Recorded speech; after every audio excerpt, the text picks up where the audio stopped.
வணக்கம். மாலை முரசு செய்திகளை விரிவாக பார்ப்பதற்கு முன் தலைப்புச் செய்திகளை பார்க்கலாம்.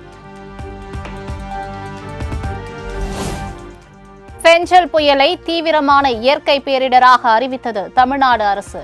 விழுப்புரம், கள்ளக்குறிச்சி, கடலூர் மாவட்டங்கள் கடும் சேதத்தை எதிர்கொண்ட நிலையில் பேரிடர் மேலாண்மை துறை சார்பில் அரசிதழ் வெளியீடு.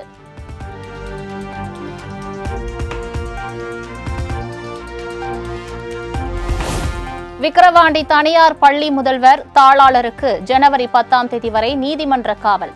எல்கேஜி குழந்தை உயிரிழப்பு குறித்து மருத்துவமனையில் நேரில் விசாரணை மேற்கொண்ட பின்னர் நீதிபதி உத்தரவு.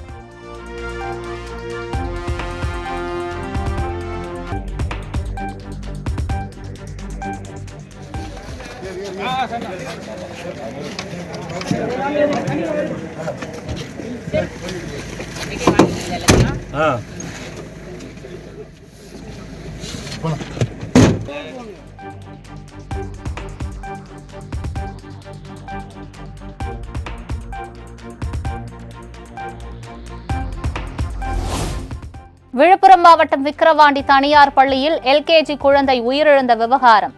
மருத்துவமனையில் அனுமதிக்கப்பட்டுள்ள பள்ளியின் முதல்வர், தாளாளர் ஆகியோரிடம் நீதிபதி சத்யநாராயணன் நேரில் விசாரணை.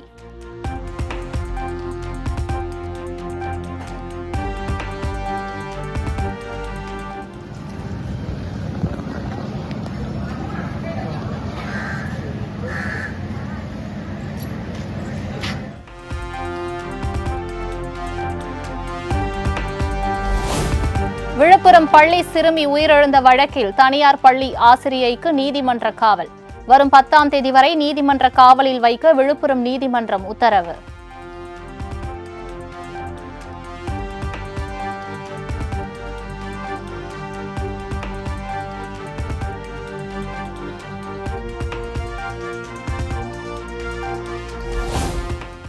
சென்னை கோட்டூர் பகுதியில் உள்ள ஞானசேகரனின் வீட்டில் சிறப்பு புலனாய்வு குழு சோதனை.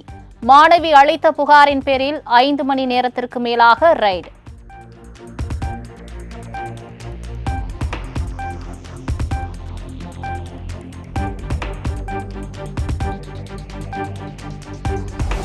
அண்ணா பல்கலைக்கழகத்தில் மாணவி பாலியல் வன்கொடுமை செய்யப்பட்ட வழக்கு. சார் என செல்போனில் ஒருவரிடம் ஞானசேகரன் தொடர்பு கொண்டு பேசியதாக மீண்டும் உறுதி செய்த மாணவி.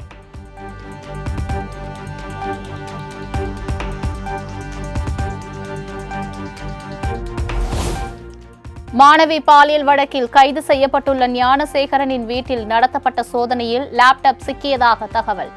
4 மணி நேரத்திற்கும் மேலாக சிறப்பு புலனாய்வு குழு நடத்திய ஆய்வில் முக்கிய ஆவணங்கள் பறிமுதல்.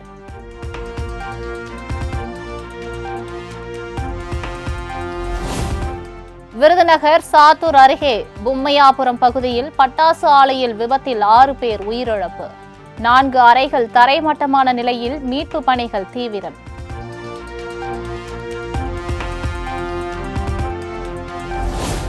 பட்டாசு வெடி விபத்து ஏற்பட்ட ஆலையின் உரிமம் தற்காலிகமாக ரத்து. விபத்தில் 6 பேர் உயிரிழந்த நிலையில் வருவாய்த்துறையினர் நடவடிக்கை.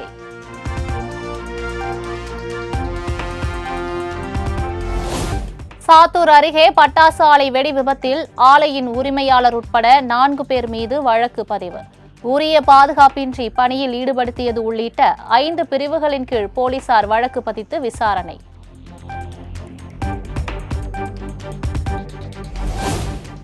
பட்டாசு ஆலை பாதுகாப்பில் திமுக அரசு தொடர்ந்து மெத்தன போக்கில் செயல்படுவதாக இபிஎஸ் குற்றச்சாட்டு. பாதுகாப்பு நெறிமுறைகள் முறையாக பின்பற்றப்படுவதை இனியாவது அரசு உறுதி செய்ய வேண்டும் என வலியுறுத்தல்.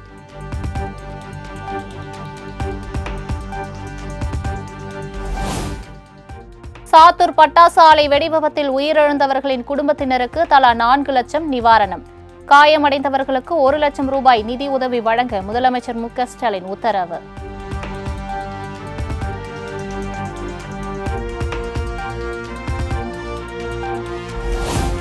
நடப்பாண்டின் முதல் சட்டப்பேரவை கூட்டத்தொடரில் வேங்கை வயல் விவகாரம் தொடர்பாக விவாதிக்க வேண்டும். விடுதலை சிறுத்தைகள் கட்சி சார்பில் கவன ஈர்ப்பு தீர்மான நோட்டீஸ்.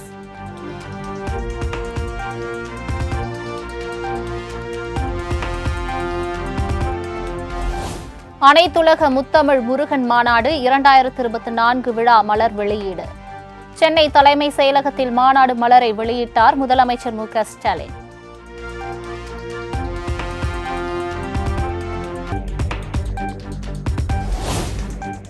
ஆவடியில் அரிய வகை முகச்சிதைவு நோயால் பாதிக்கப்பட்டுள்ள சிறுமியின் குடும்பத்திற்கு வீட்டுமனை பட்டா. சிறுமி டானியாவின் குடும்பத்தினரிடம் ஆணையை வழங்கினார் முதலமைச்சர் மு.க. ஸ்டாலின்.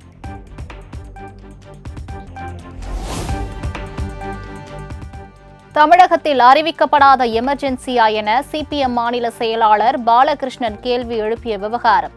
அறிவிக்கப்படாத எமர்ஜென்சி நடந்தது கடந்த ஆட்சி காலம் என அமைச்சர் சேகர்பாபு விளக்கம். அறிவிக்கப்படாத எமர்ஜென்சி என்பது கடந்த ஆட்சி காலம்.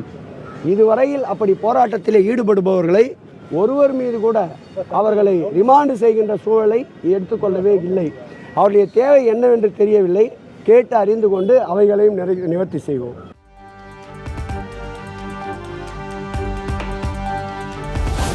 மதுரையில் போராட்டத்தில் ஈடுபட்ட குஷ்பு உள்ளிட்ட பாஜகவினர் ஆட்டு மந்தையில் அடைக்கப்பட்டதாக எழுந்த புகார். ஆடு கொட்டகை வேறு, குஷ்புவை கைது செய்து வைத்திருந்த இடம் வேறு என அமைச்சர் சேகர்பாபு விளக்கம். அதோடு அவங்களை அடைக்கல. ஆடு ஒரு இடத்துல அடைச்சி வச்சிருந்தாங்க, இவங்களும் ஒரு இடத்துல அடைச்சி வச்சிருந்தாங்க. முன்னறிவிப்பு இல்லாமல் இப்படி போராட்டங்கள் நடத்துகின்ற பொழுது மக்களுக்கு ஏற்படுகின்ற துன்பங்களையும் அவர்கள் சராசரியாக கணக்கிட வேண்டும். ஆகவே திடீர் போராட்டத்தால், அதுவும் பெண்கள் என்பதால் எங்கு இடவசதி இருக்கின்றதோ அங்கு கைது செய்யப்பட்டவர்களை அழைத்து சென்று சிறைக்கெல்லாம் அனுப்பாமல் அங்கேயே ஜாமீனில் விடுவித்து விடுகிறார்கள். ஆகவே ஆடு அடைக்கப்பட்ட கொட்டகை வேறு, இவர்களை அடைத்து வைத்திருக்கின்ற கொட்டகை வேறு.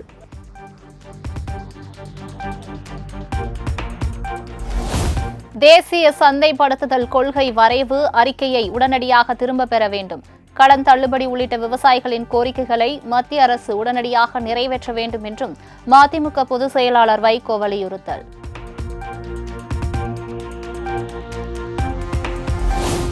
ஈரோடு கிழக்கு தொகுதியை மீண்டும் காங்கிரஸ் கட்சிக்கு ஒதுக்க வேண்டும். ஈரோட்டில் நடந்த காங்கிரஸ் கட்சி ஆலோசனை கூட்டத்தில் தீர்மானம்.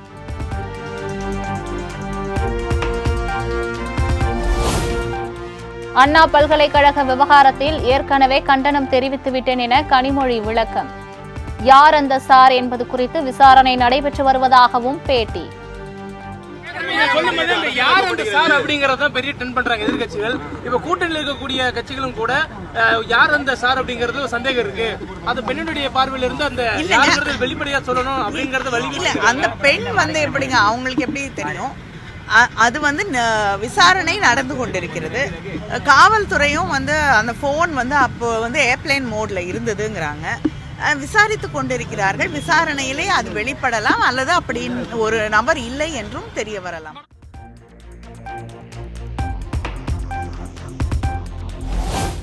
அண்ணா பல்கலைக்கழக விவகாரம் திட்டமிட்டே அரசியலாக்கப்படுவதாக கனிமொழி குற்றச்சாட்டு. விசாரணையின் முடிவில் சார் என யாரும் இல்லை என்பது கூட தெரிய வரலாம் எனவும் விளக்கம். பிறகு போராட கூடிய ஒரு சூழல் இருக்கும் பொழுது எதிர்கட்சி அதை கையில எடுத்துக்கொண்டு அரசியலாக்கத்தான் பார்க்கிறார்கள். எஃப்ஐஆர் லீக் கூட கொஞ்ச நாள் வரைக்கும் பிஜேபி பேசிட்டு இருந்தது. அதுக்கப்புறம் இல்லை. ஆனா அந்த தலைவர்களே அது அவங்களோட ட்விட்டர் பக்கத்திலையும் வெளியிட்டார்கள்.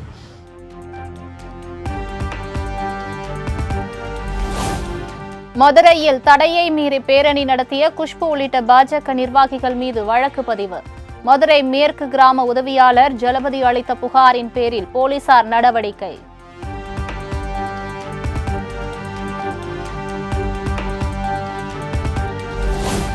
சேலத்தில் குடிநீர் வசதி கேட்டு 100க்கும் மேற்பட்டோர் சாலை மறியல். பெண்கள் சிலர் தற்கொலைக்கு முயன்றதால் பரபரப்பு.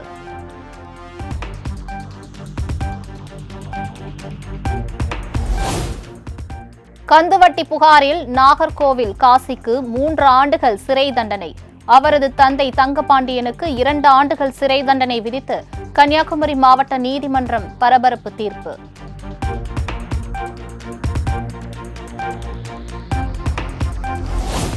பொள்ளாச்சியில் தனியார் தொழிற்சாலை கட்டுமான பணியின் போது சுவர் சரிந்து விழுந்த விபத்தில் வடமாநில தொழிலாளர்கள் 2 பேர் பலி. விபத்து நடந்த இடத்தில் பொள்ளாச்சி ஏஎஸ்பி சிருஷ்டி சிங் நேரில் ஆய்வு.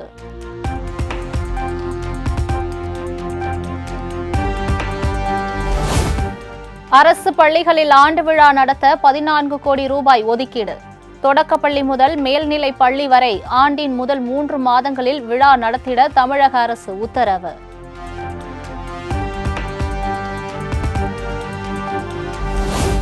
புதுக்கோட்டை மாவட்டம் தச்சங்குறிச்சியில் விறுவிறுப்பாக நடைபெற்ற ஜல்லிக்கட்டு போட்டி நிறைவு.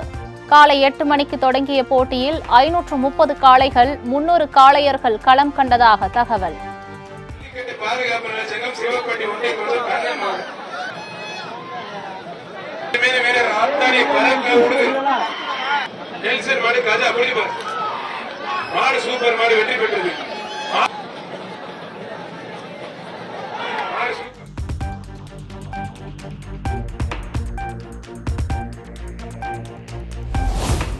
தச்சங்குறிச்சியில் சீறி பாய்ந்த காளைகளை அடக்க முடியாமல் திணறிய காளையர்கள்.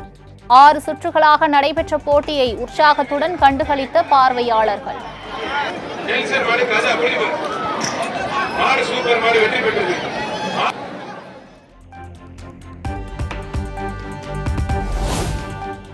தூத்துக்குடி அருகே மண் பானைகளில் பொங்கலிட்டு கொண்டாடிய வெளிநாட்டினர்.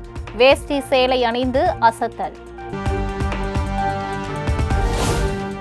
சாதியின் பெயரால் ஒரு சிலர் சமூகத்தில் விஷ விதைகளை தூவி வருகின்றனர். டெல்லியில் நடைபெற்ற நிகழ்ச்சியில் எதிர்க்கட்சிகளை மறைமுகமாக சாடிய பிரதமர் மோடி.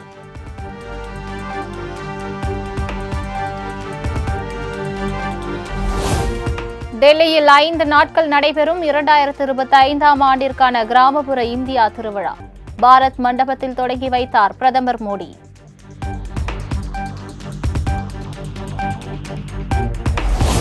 கிராமப்புற மக்களுக்கு நல்ல வாழ்வாதாரத்தை வழங்குவதே அரசின் நோக்கம். கிராமங்களில் அடிப்படை வசதிகளை உறுதிப்படுத்தும் செயல் திட்டங்கள் மேற்கொள்ளப்பட்டுள்ளதாக பிரதமர் மோடி பேச்சு.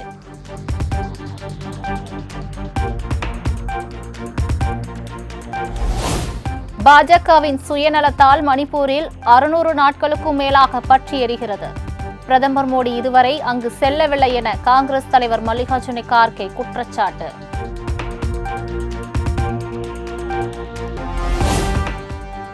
புஷ்பா 2 திரைப்படத்தை பார்க்க வந்த ரசிகை கூட்ட நெரிசலில் சிக்கி உயிரிழந்த விவகாரம். ஜாமீன் கிடைக்க பெற்றதை தொடர்ந்து ஹைதராபாத் குற்றவியல் நீதிமன்றத்தில் ஆவணங்களை நேரில் சமர்ப்பித்தார் நடிகர் அல்லு அர்ஜுன்.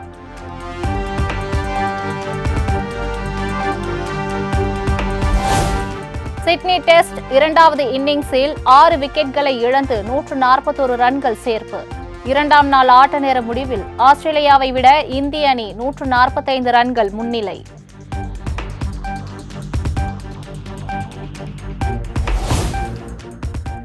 தஞ்சாவூர், திருவாரூர், நாகப்பட்டினம், மயிலாடுதுறை, புதுக்கோட்டை மாவட்டங்களில் வரும் 10ஆம் தேதி கனமழைக்கு வாய்ப்பு.